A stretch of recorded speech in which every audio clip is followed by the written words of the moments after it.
poder levantar todos juntos este clamor a Él. Amén.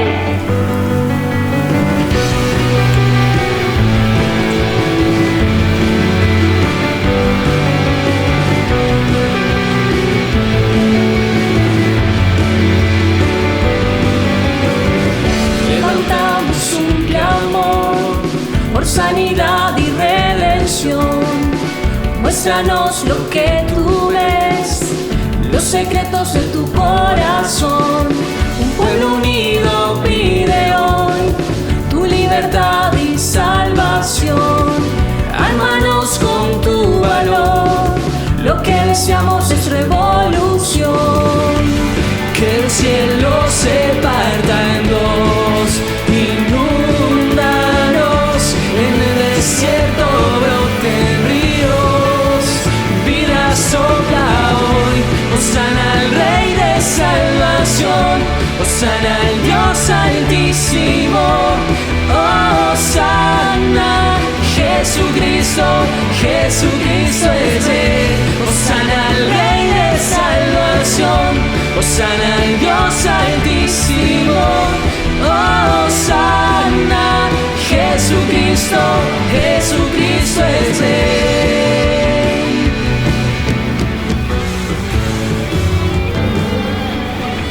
Levantamos un clamor por sanidad y redención. Muéstranos lo que tú ves, los secretos de tu corazón. Un pueblo unido pide hoy tu libertad y salvación. Armanos con tu valor, lo que deseamos es revolución. Que el cielo se parta en dos, inúndanos, en el desierto broten ríos, vida sopla hoy.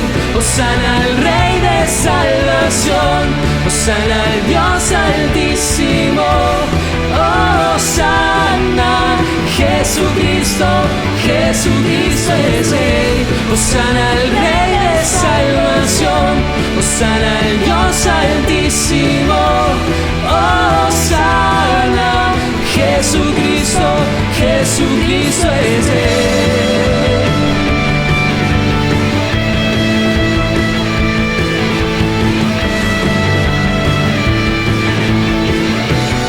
Vamos todos juntos a decirle a Él.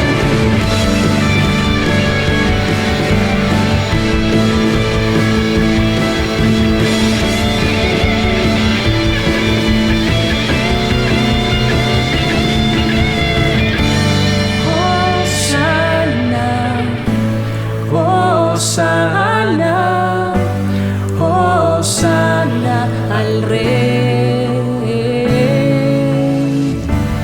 Hosana, hosana, hosana al Rey. Hosana, hosana, hosana al Rey. Hosana, hosana, hosana al Rey. Hosana al Rey de salvación, hosana al Dios altísimo, hosana, Jesucristo, Jesucristo es Rey. Hosana al Rey de salvación, hosana al Dios altísimo, hosana, Jesucristo, Jesucristo es Rey.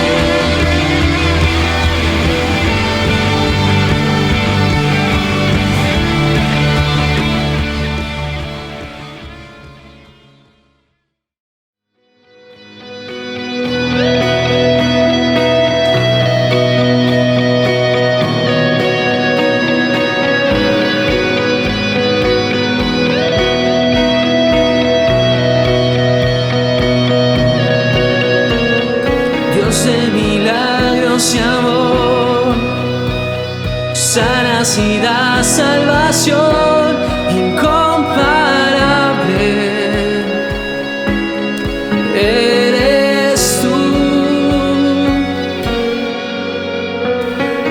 brillas en la oscuridad, clamamos por tu libertad incomparable.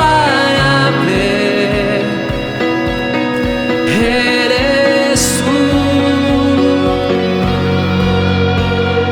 Mi Dios es grande, mi Dios es fuerte, nadie es igual, nadie le hace frente. Dios sana y salva, con gloria se exalta mi Dios, mi Dios.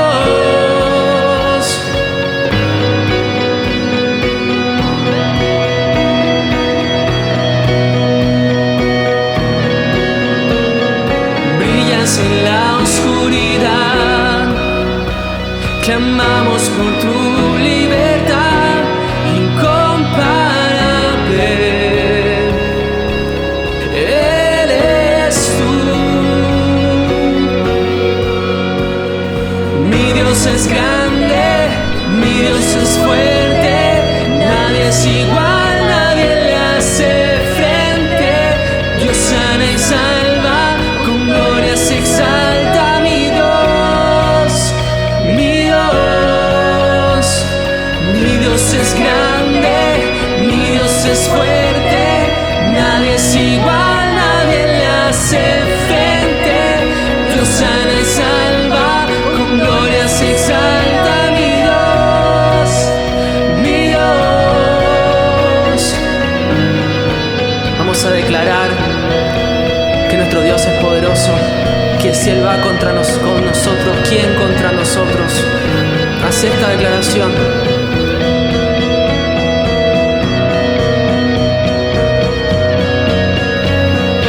Si Dios es por nosotros, ¿quién pues contra nosotros? Y si Dios nos levanta, ¿quién pues nos detendrá? Si Dios es por nosotros, ¿quién pues contra nosotros? Y si Dios nos levanta, ¿quién pues nos detendrá?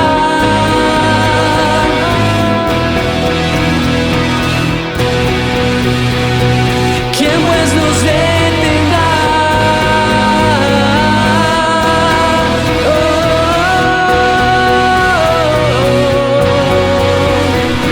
Mi Dios es grande, mi Dios es fuerte, nadie es igual, nadie le hace frente. Dios sana y salva, con gloria se exalta mi Dios, mi Dios.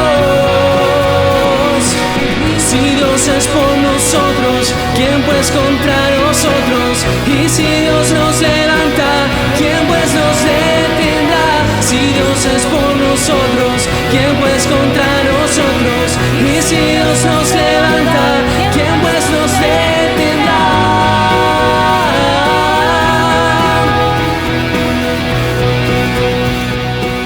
¿Quién pues nos detendrá?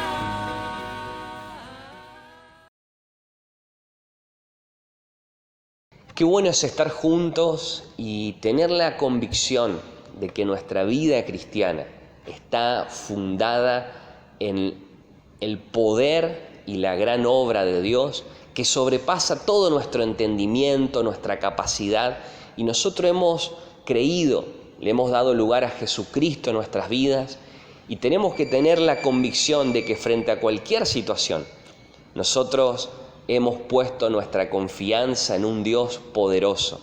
María, donde todo inicia, allí ella recibe la noticia por medio del ángel de que iba a tener en su vientre al Salvador, de que Dios tenía un plan grandioso para ella y para la humanidad, que era redimir, limpiar pecados, que era traer salvación, dar vida, traer sanidad al ser humano, a la creación de Dios, a nosotros.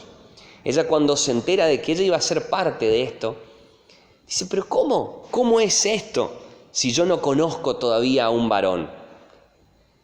Y Dios, a través del ángel, le da la certeza y le dice el ángel a María: el Espíritu Santo vendrá sobre ti y el poder del Altísimo te cubrirá con su sombra, por lo cual también el santo ser que nacerá será llamado Hijo de Dios.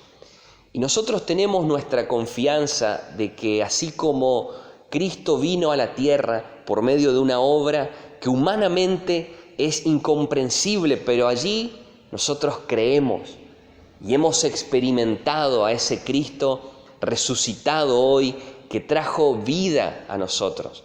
Si hoy cualquier situación que estemos enfrentando provoca angustia y esa incógnita como María, ¿cómo será esto? ¿Cómo voy a salir de esta deuda, de esta crisis, de este conflicto?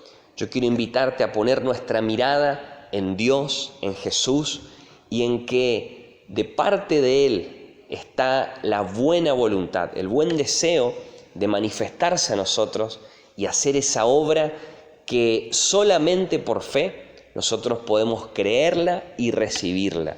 Yo quiero invitarte a orar por milagros, por necesidades, y que vos con tus palabras, si estás pasando una crisis y decís, ¿cómo será esto?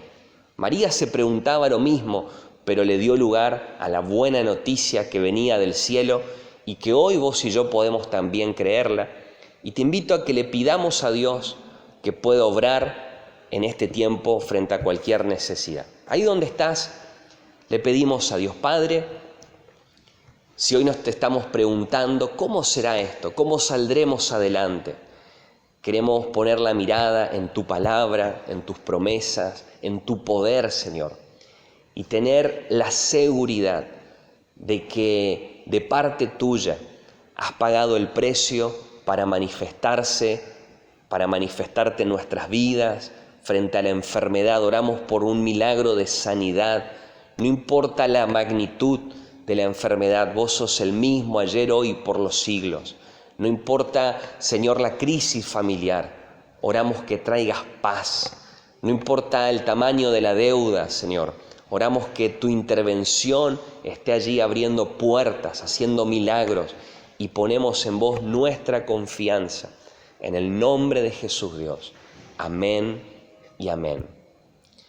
Queremos compartir con vos testimonios de lo que Dios está haciendo para que al recibir la palabra que hoy Dios quiere darnos, podamos hacerlo con esa expectativa de que Él tiene palabra y Él quiere obrar en nuestras vidas.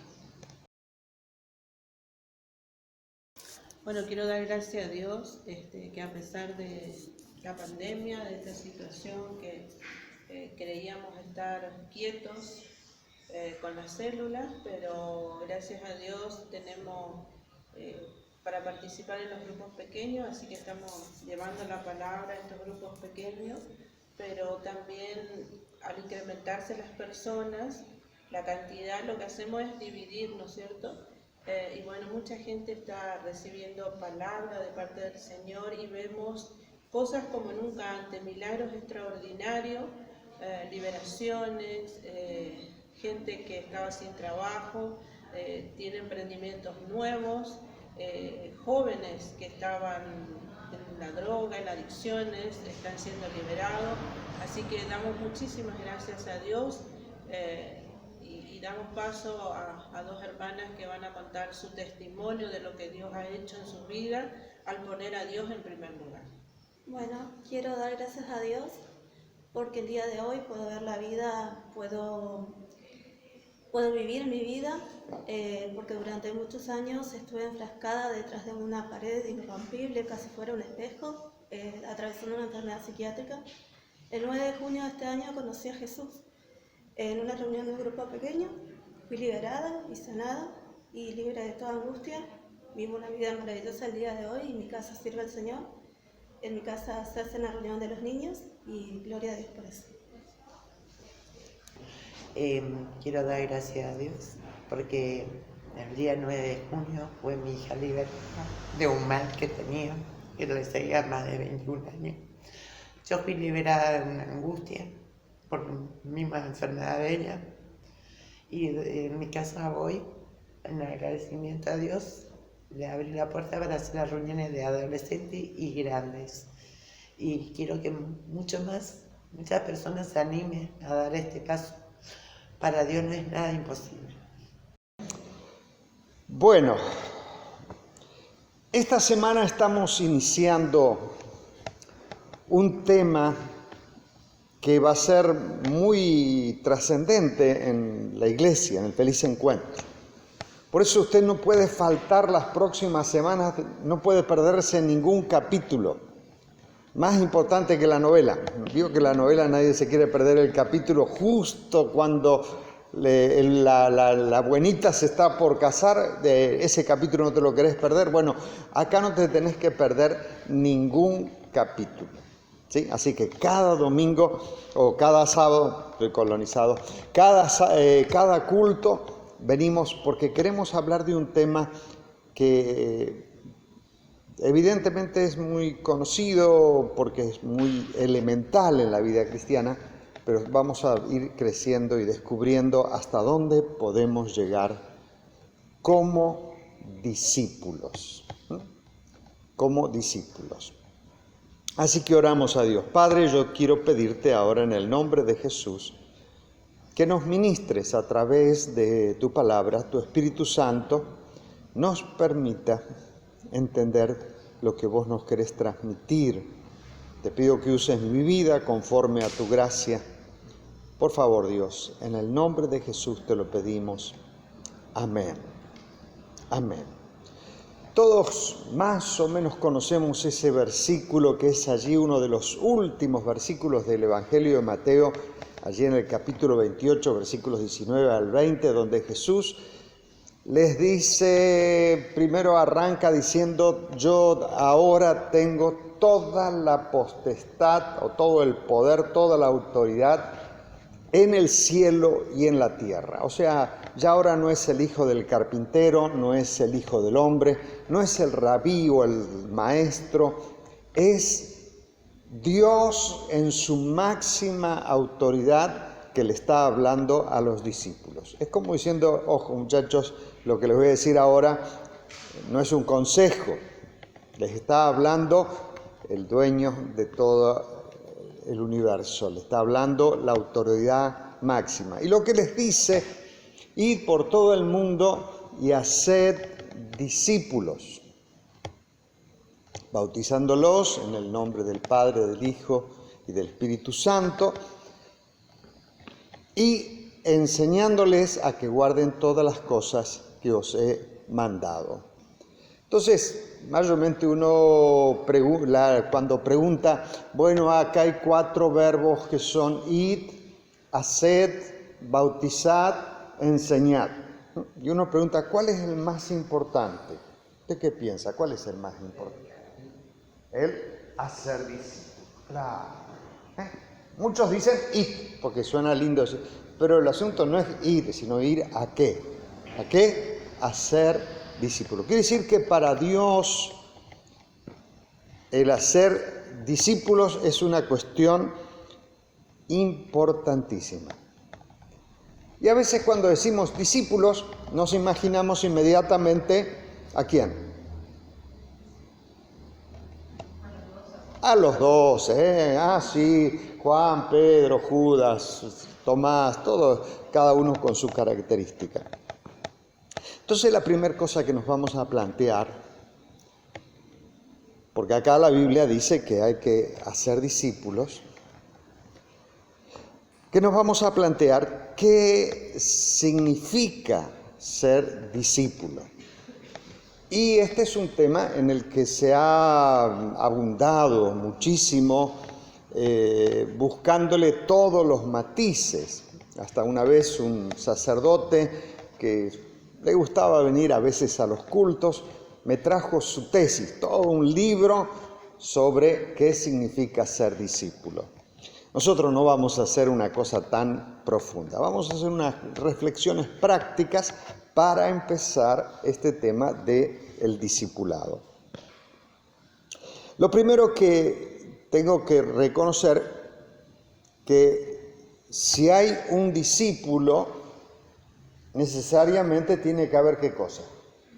Un maestro, porque no puede haber jefe si no hay empleado. Para el jefe que se mande solo no es muy jefe. Entonces, para que haya discípulos, tiene que haber un maestro. Y fíjense que, curiosamente, a Jesús se lo reconoce en su ministerio básicamente ¿con qué palabra? Maestro. No dice hacedor de milagros, no le dicen gurú, no le dicen, no sé, ninguna otra palabra, sino que básicamente le dicen maestro. Quiere decir que la relación que se establece entre Jesús y los 12 es de maestro y discípulo. Ahora, eso me lleva a una segunda verdad, que Jesús dijo que teníamos que, le dijo a los discípulos que tienen que hacer discípulos. Quiere decir que todos los que somos discípulos tenemos que llegar a ser ¿qué cosa? Maestros, o sea, discipuladores, por decirlo de una manera más bíblica. Pero es decir, ese es el mandato. Primero, Dios nos llama a ser discípulos. Y una vez que somos discípulos, nos manda a discipular. Ahora, cuando hablamos de discípulo, la otra palabra que está muy vinculada, o sea, si yo tendría que usar otra palabra, básicamente, ¿cuál sería? Si no uso discípulo. Alumno, aprendiz. Ahora, hay una pequeña diferencia. El alumno tiene la característica que casi va por obligación. ¿Por qué? Porque es ley de la educación obligatoria. Cuando llegas a los 4 años, zápate a la sala de 4, a la sala de 5, preescolar, primero, segundo. Y todo eso lo haces porque casi que no te queda otro remedio, hay que hacerlo. Entonces, en la calidad de alumno hay toda una cantidad de matices. Está el que es un bocho, que así la agarra al vuelo, ni se preocupa, todo lo entiende. Está el que no entiende nada, que es un vago, que anda haciendo todo el tiempo lo mínimo posible. Y está el que estudia, el que se esfuerza. Pero cuando hablamos de un discípulo, no es una cuestión obligatoria. Es alguien que Dios lo llama y él responde voluntariamente. Porque es una persona que quiere aprender, que decide ser enseñado. ¿Se entiende la diferencia? Cuando íbamos a la escuela, más de una vez no queríamos ir y venía ahí, en mi caso, la gringa, y sabes cómo me ponía patita para la escuela, ¿no? O sea, no había, que me pica la oreja, sacátela y anda igual. O sea, no había forma de faltar. Ahora, cuando hablamos de un discípulo, hablamos de alguien que quiere ser discipulado. Hemos recibido el llamado de parte del Señor, ¿sí? Optamos por ser discípulos y ahora queremos ver qué es lo que estamos aprendiendo. Aprendemos básicamente a vivir una vida nueva, una nueva manera de vivir. Dios nos introduce a una cultura diferente, a la cultura del reino de Dios. Cuando uno dice cultura, más o menos para que me entiendan, hay cosas que en ciertos países son normales. Y vas a otro país y es lo contrario, lo normal. ¿Por qué? Porque esa es su cultura. Me acuerdo, estábamos en un retiro, un congreso internacional de pastores. Y estaban la gente, los pastores de la cultura, donde te dicen, no pases la raya amarilla, hasta ahí quédate. Y estábamos nosotros, que basta que nos digan que no, ¿para qué? Para que lo hagamos. Entonces, vos enseguida te dabas cuenta quién era latino. ¿Quién era? ¿Por qué? Porque los europeos, los asiáticos, había una raya para esperar el tren, a unos 30 centímetros del borde del andén, pero 30 centímetros, vos los veías ahí. Ese era el sector de otra cultura. ¿Nuestra cultura cuál es? Tener los pies, la punta de los zapatos, fuera del andén. Y venían los de la estación porque el tren venía, pero pasaba el rápido, pero a una velocidad que si te agarraba el pie te llevaba. Entonces venían los de la estación y los empujaban a todos que estén detrás de la raya. Y si usted podía ver el cuadro, era así la cosa. Como la ola, ¿vio? Que hacen en la cancha. Bueno, así era. Cuando pasaba el holandés, todos se corrían para atrás. Y cuando el holandés se alejaba, todos de vuelta. ¿Por qué? Porque está en nuestra cultura. ¿Se entiende lo que refiero a cultura? Maneras de pensar, de razonar, de resolver, de sentir. Y ahora Dios nos llama y quiere enseñarnos a vivir en otra cultura, en la cultura del reino de Dios. Por eso es un requisito. Arrancamos muriendo a la vieja cultura, porque dice en Lucas 9:23, si alguno quiere venir en pos de mí, niéguese a sí mismo, tome su cruz cada día y sígame. Y la cruz no era un adorno de joyería, sino que era un símbolo de morir. Necesito morir a una cultura que heredé de mis padres, de la sociedad, para introducirme en una cultura diferente, que es la cultura del reino de Dios. No se puede vivir en las dos culturas, o estoy en una o estoy en la otra. Ahora, para poder vivir en el reino de Dios, que es un reino muy superior, a veces uno dice qué lindo sería vivir en un lugar así, porque supongamos, un lugar donde la gente no robe.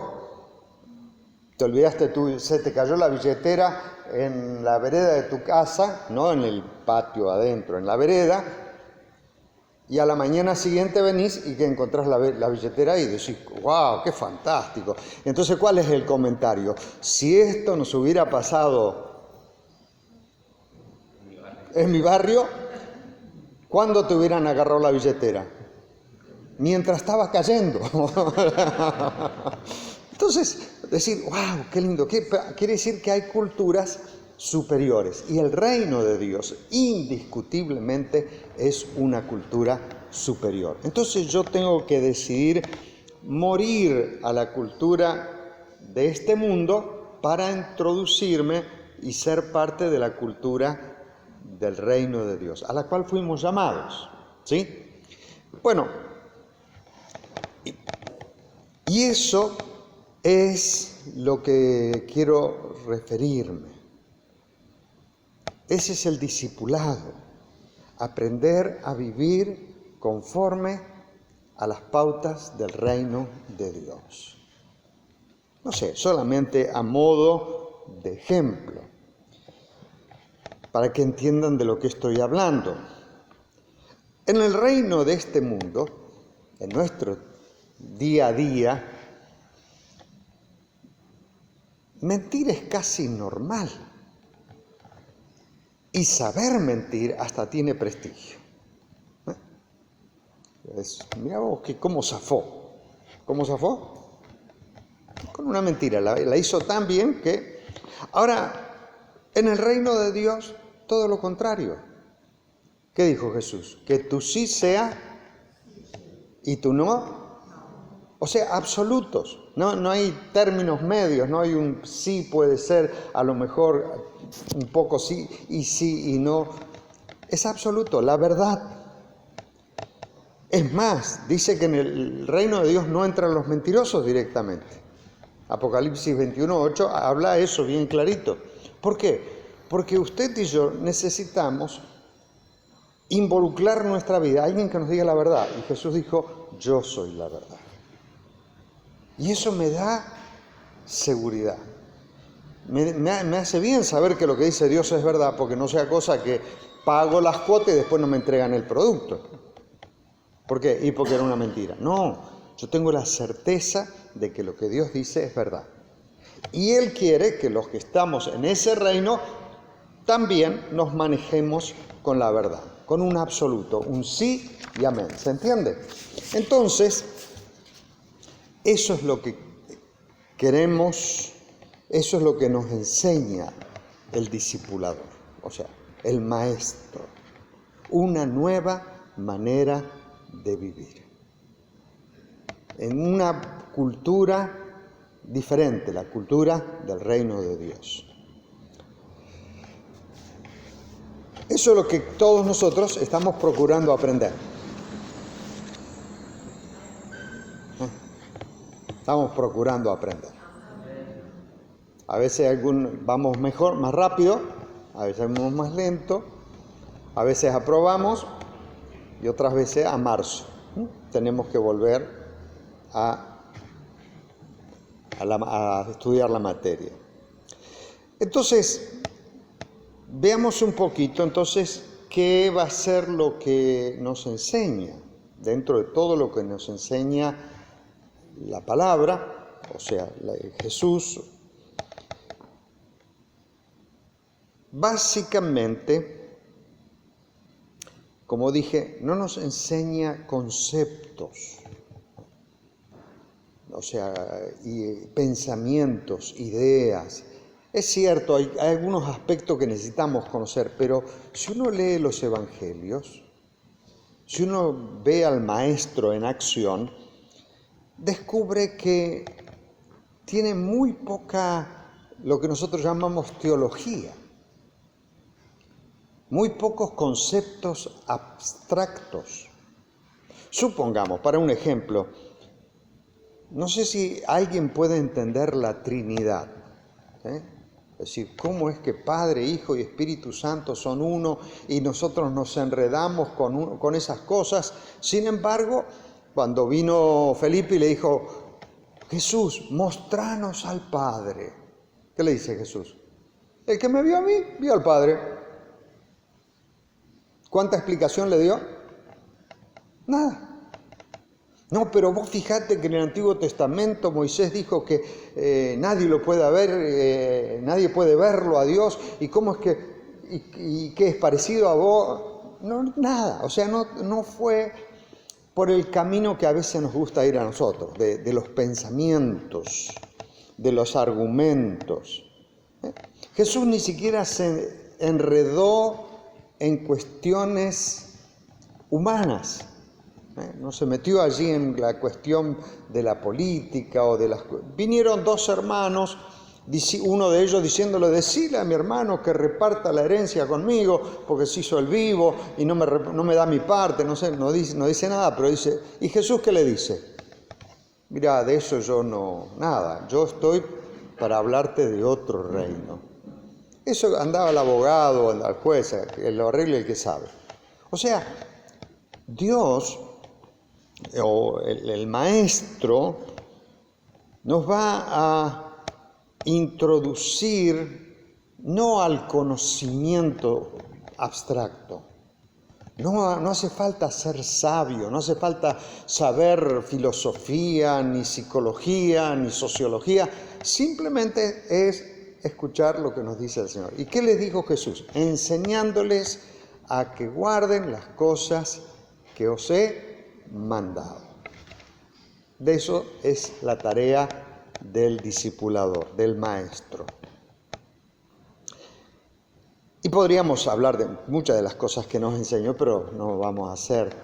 Pero veamos un poquito, por lo menos para orientarnos, ejemplos de cosas que nos enseña Jesús, que nos enseña el maestro, o que lo que tiene que enseñar el que discipula a otro. Son valores, son principios, son acciones conforme al reino de Dios. Supongamos nos enseña cómo hablar.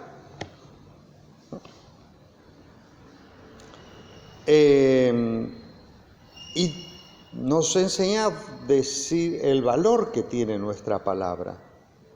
Nosotros usamos un dicho popular que dice: las palabras se las lleva el viento.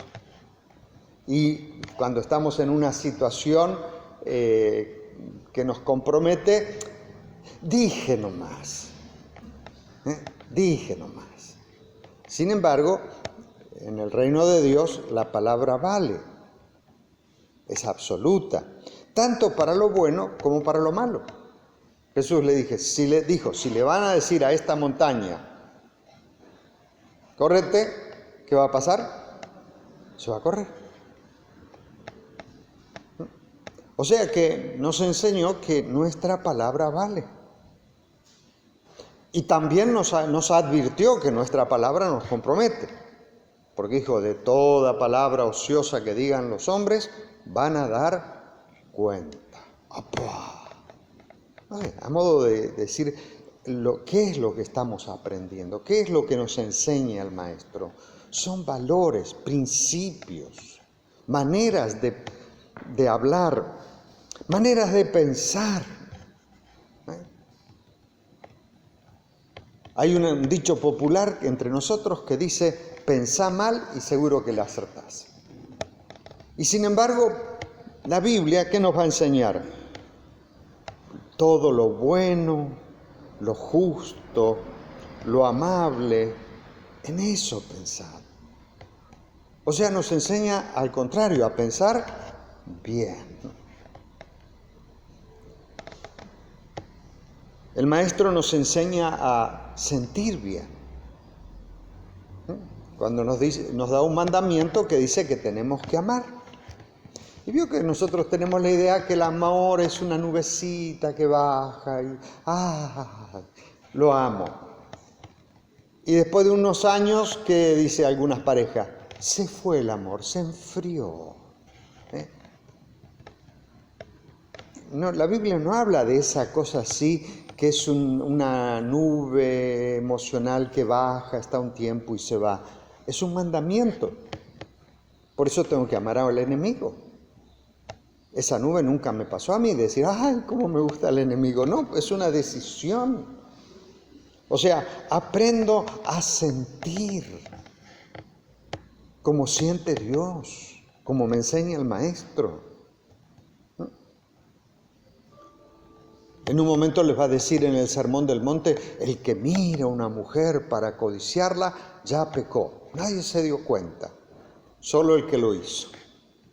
Y Dios sabe. Todos diríamos, no hizo nada. Por eso Dios nos enseña a sentir y por supuesto también nos enseña a actuar correctamente. Y de nuestras acciones, y otra vez, buenas y malas, valen. Las buenas. Jesús va a decir que si damos un vaso de agua fría o fresca, esa acción que parece tan chiquitita, ¿qué dice la Biblia? Tiene recompensa. Quiere decir que nuestras acciones valen, las buenas y las malas también.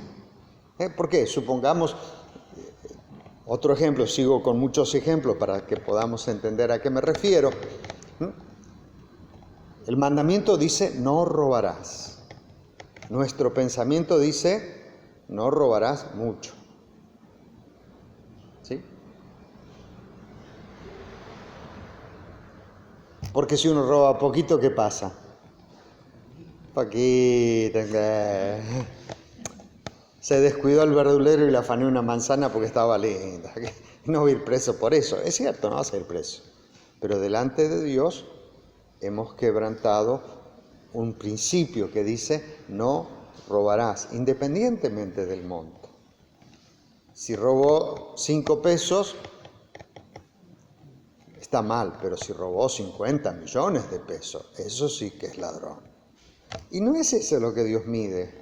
Eso medimos nosotros, mide el juez, pero Dios nos habla de que nuestras acciones son las que cuentan.